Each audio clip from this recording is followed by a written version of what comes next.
Retour sur une année de crise.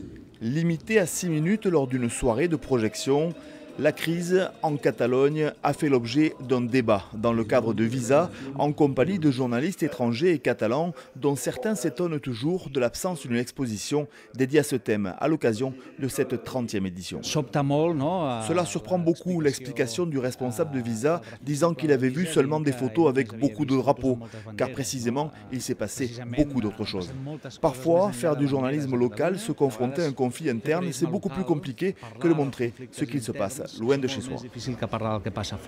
Le responsable artistique de Visa a considéré qu'on ne lui avait pas présenté d'exposition qui justifiait une présentation. La résultante en a été qu'il s'est multiplié des expositions hors Visa, et il y en a plusieurs dans la ville.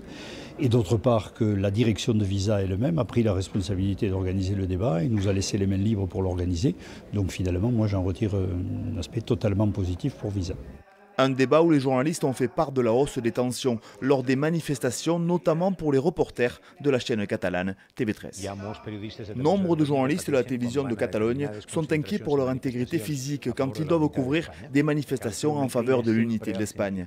Il faut lancer un appel à la démocratie, au calme, de façon à ce que les journalistes puissent faire leur travail, même si ce qu'ils disent ne convient pas aux manifestants.